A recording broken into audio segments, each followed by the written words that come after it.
Hey, this is LA from LA Show. Thank you so much for tuning back into another episode of LA Show's current events. Please hit the subscribe button and notification bell for more. Now let's get into these stories.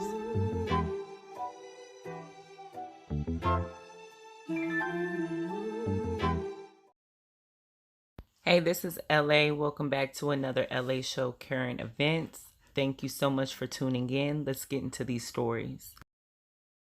I got an article here from thegrio.com. Georgia man tells dispatcher he's not stopping for two black people after hit and run. This was posted March 16th of 2020. A Georgia man is facing criminal charges after refusing to stop during a traffic accident because the two women he hit were black. According to WSB-TV Atlanta, last Monday a Cobb County man allegedly pulled a gun on two women and a child while in traffic. The incident reportedly happened following a crash in Marietta involving Asia Lewis and Kimberly Carter, who were headed home after spending the day with their 1-year-old godson. The two women later told Cobb County authorities that the driver who hit them refused to pull over and exchange information. Instead, he reached for his handgun. He grabbed his gun and put it on the dashboard, like he was trying to scare us or something, recalled Lewis. Carter, who was already recovering from a leg injury at the time, said they did their best to de-escalate the situation. I yelled out, "You don't have to do all that. We're not pointing a gun at you or doing anything to you. We're just trying to let you know that you hit my car," she said. The driver later identified as 59-year-old Stephen Abbott, and he called the police at virtually the same time that they did. "I don't know who these people are. I have no idea what they're doing, but I'm not going to stop in traffic for two black people in a beat-up old car," confessed Abbott to the dispatcher. Responding officers arrested Abbott approximately 9 miles away from the crash and charged him with a misdemeanor hit and run and pointing a gun. "We shouldn't be treated differently because we're black," said Lewis, who is seeking to be reimbursed for damages. Abbott is currently out on bond. So in essence, all of this was because of a road rage incident where this white man decided to run his car into a black family and get mad, feel entitled enough to pull out a gun on them. And I was just thinking, like, dang, what if this was two young black boys, that's from the hood? This could have ended really badly on so many levels that, I'm very glad that this situation was de-escalated and the police got there and handled things accordingly. Let me know what you guys think about this story down below. Randall. Hey! I got an article here from AtlantaBlackStar.com. Stop, stop, stop. Sacramento deputies take down arrest black man only to realize they've got the wrong guy. This was posted March 20th of 2020. An alarming video posted to social media Monday shows the violent takedown of a man Sacramento deputies alleged had a warrant for his arrest, with authorities later realizing they nabbed the wrong guy. The clip, which has been viewed over 20,000 times, shows the moment at least two officers accost a man in a parking lot, one of them deploying his taser before delivering a forceful jump kick to the man's back. "Stop, stop, stop," a woman behind the camera shouts as authorities proceed to tackle the apparently compliant man to the ground. The woman is presumably the accused sister, recalled the incident in an Instagram post explaining that they had just finished eating with friends when they were suddenly faced with the police. "My brother was minding his business out for brunch with friends, and when leaving the restaurant, he was attacked by the Sacramento Police Department," she wrote. In the video, officers were talking to a witness saying they were doing all of this because my brother had a warrant. Atlanta Black Star confirmed it was actually Sacramento County Sheriff's Department deputies seen in the video. In the clip, one of the deputies pulls the woman out of her car and orders her to stay out of the way as her sibling is taken into custody. The same deputy who alleged the suspect was playing games and defying police commands then seemingly tries to block her shot as she films the arrest. Using the IG handle @BenjiBreezy, the unnamed woman said it was only after deputies handcuffed her brother that they realized they'd mistaken him for someone else. They just did all of this for no reason, she wrote. He didn't have a felony warrant, and on top of that, he's never been to jail or committed any crime in his life. All of what occurred in the video could have been prevented if they had simply asked for my brother's ID before just attacking him, she concluded. The video sparked plenty of angry reactions from online critics who called for discipline against the deputies involved. I hope all the officers, especially the one who did a flying kick, get fired and lose their pension, one user wrote. All that aggressive energy, shake my head, another chimed in. Someone else suggested they sue the city, adding, sue the police force and those individual police officers. Godspeed and prayers for your family.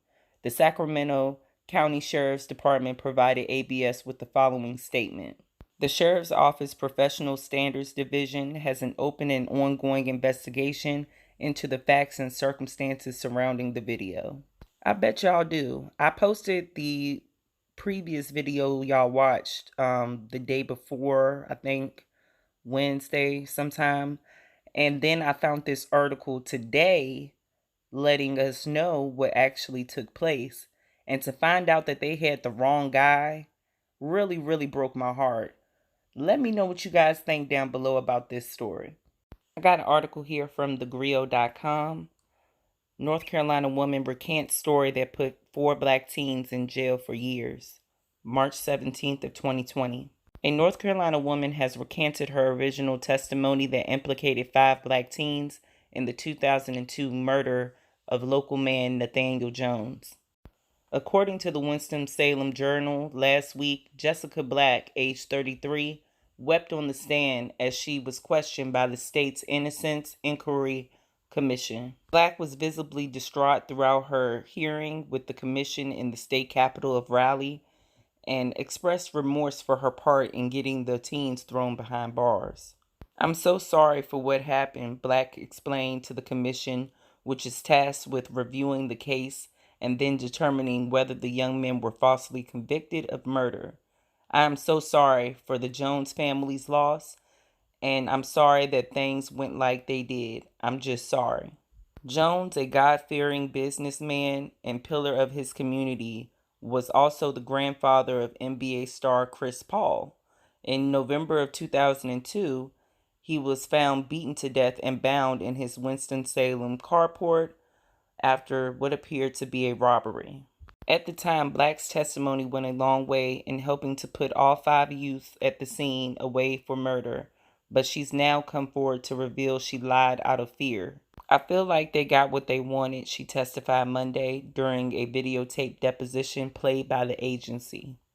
Black claims she was coerced by detectives to implicate the teens in Jones' murder and only complied after they convinced her that she might be charged if she didn't say exactly what they wanted. Jamal Tolliver and Christopher Lavon Bryant were found guilty of second-degree murder and subsequently sentenced to a minimum of 14 years in prison. Brothers Nathaniel Cawthon and Rayshawn Denard Banner are serving life sentences with the possibility of parole after being convicted of Jones' killing in 2004. And a 5th man, Darrell Brayboy, was released but tragically stabbed to death outside of a local grocery store in 2019. The men, now in their 30s, were just 14 and 15 when they were convicted. A local NBC affiliate reports that on March 13th, the commission ruled there was sufficient evidence to recommend new trials for the men. A panel of 3 Superior Court judges will decide whether they should be exonerated. Gonna continue to fight for my innocence. It means a lot. I just want to thank God. I just been wanting to be heard for so long, me and all my other co-defendants. We've been through a lot. Whew. Whoa. It feels really good to get to this stage. During the week-long hearing, the key witness in the case recanted her testimony. Today, each of the defendants, now all in their early 30s, testified how Winston-Salem detectives coerced confessions through threats, including threats of the death penalty. This is after I've been crying. This is after I've been asked to go home. This is after the police had already threatened me several times. What you want me to do? I'm 15 years old. I can't read or write. I know no better. Only thing I know is my mama's at home. I don't know where I'm at. What you want me to say? Attorneys for the defendants say the case marks a victory for the fight against false confessions. False confessions are real. They really happen. Well, you hear the ages of those young men and you see the extreme happiness and joy that their family is experiencing right now, knowing that those young black men were innocent. Shame on Jessicah Black, and imagine how many other young black men have been railroaded by the system because of white supremacy. They all work together. I honestly feel like it shouldn't have took Jessicah Black this long to come out and tell her story, because these young men will never ever get their time back that they spent. But like I said, just imagine how many other black men have went through this. So please don't lose faith in your loved ones, and please keep check of them. And if you are a mother or a parent of a young black man, just make sure you know where that young man is at all times. That way we can keep track and have records of our own, so that if this situation arises, we have the documentation to prove where our loved one is. Let me know what you guys think about this story down below. I know you will. Thanks for tuning in. Please like, share, subscribe, and turn on notifications.